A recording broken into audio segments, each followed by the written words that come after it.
Hello students, welcome to online lectures of Kids Planet High School. This lecture is for class 3, subject EVS, lesson Understanding Time. Let's begin. Understanding time. Children, everything happens according to the time. There is a time when it is morning, when it is afternoon, when it is night, when it is summer, when it is winter, and so on. Today we will learn something more about time. Children, time has three parts. Time which has already gone by, time which has already occurred is called past. Time which is going on now is called present. Time which will occur afterwards, later, time which is yet to come is called future. Let us understand this in detail. Today is Monday. When we say today, it is now or the present time. Present is the current, ongoing time. Present is now. The word today shows the present time. Tomorrow is my birthday. Children, when we say tomorrow, it means the time has not come up till now. It is yet to come. It will come afterwards. It will happen next. Tomorrow takes us forward. The word tomorrow shows the future. Yesterday, Granny told me a story. Children, when we say yesterday, it means that the time has already finished, that the time has already passed. It is the previous time. Yesterday takes us backward. It shows that time has already gone. The word yesterday shows the past. Children, time can be understood using various means such as the calendars. It helps us to understand the time that was yesterday, past, the time that is today, present, the time that will come tomorrow, future. Similarly, school timetables divides the time as per the activity and the subjects. It helps us to understand how much time, how much minutes or hours of a day is dedicated to that lecture. This also helps us to understand time. Children, can you tell for which purpose do we use a calendar?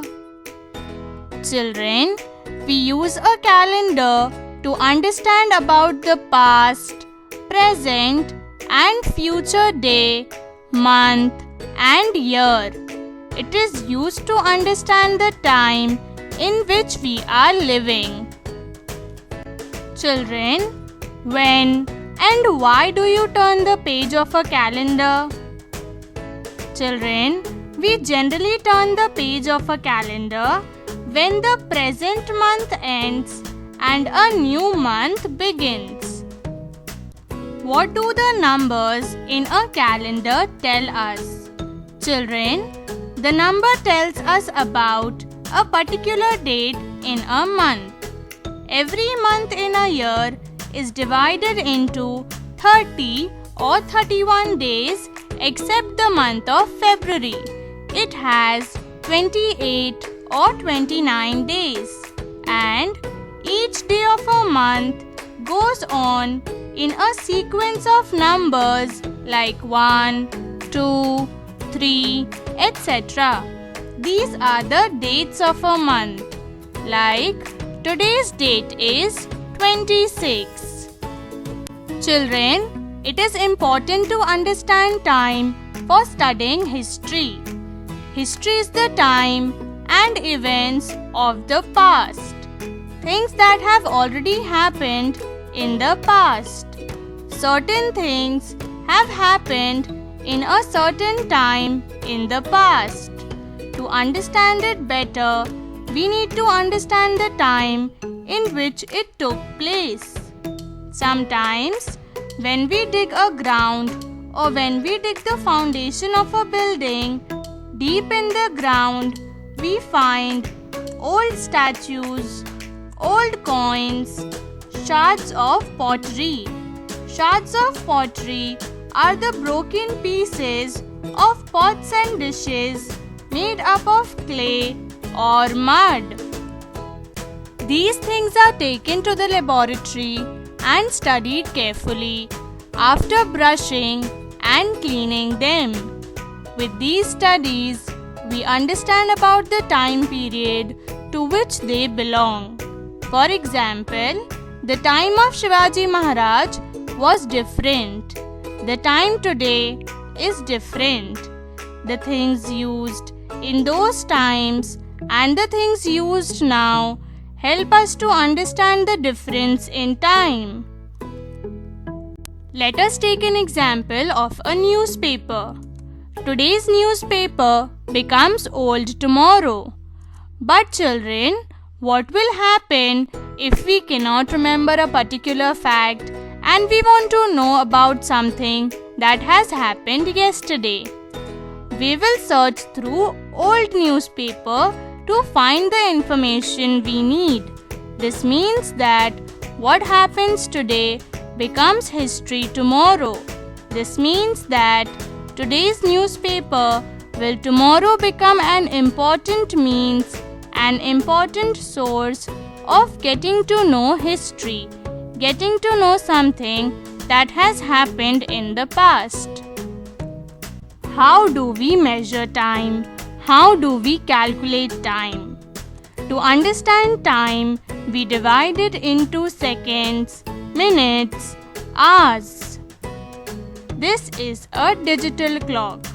It shows the time in hours, minutes, and seconds. Similarly, the basic and traditional clock also shows the time of a day by its hours hand, minutes hand, and seconds hand. To understand time, we divide it into day and night. Also, to understand time, we divide it into fortnight. It is a time period of 14 days or 2 weeks. We also divide time into month. Each month has a time period of 30 or 31 days except the month of February. It has 28 or 29 days. Also, the time can be divided into a year. It has a period of 12 months. In this way, we can measure time. In this way, we can calculate time. Water clock, clock, hourglass, and calendar are instruments of measuring time. All these help us to measure time. All these help us to calculate time. Children, this is an hourglass. In the 14th century means the years from 1301 to 1400, a very long time ago, the hourglass came into use in Europe. The people in Europe started using the hourglass. Let us see the construction of hourglass. Children, in an hourglass, two connected glass vessels were fitted in a wooden frame. Dry fine sand that we today see at our beaches was poured into one of the vessels. There is a hole that connects the two vessels. Because of this hole, the sand in the top vessel falls into the lower vessel. The hourglass was made in such a way that it took 1 hour for all the sand to fall from top vessel to the lower vessel. The clock or hourglass was turned over as soon as all the sand had fallen into the lower vessel. In this way, a period of 1 hour was measured. These clocks, hourglasses, were used in India too. So today we have learnt about past, present and future time, and also we have learnt about different instruments to measure time.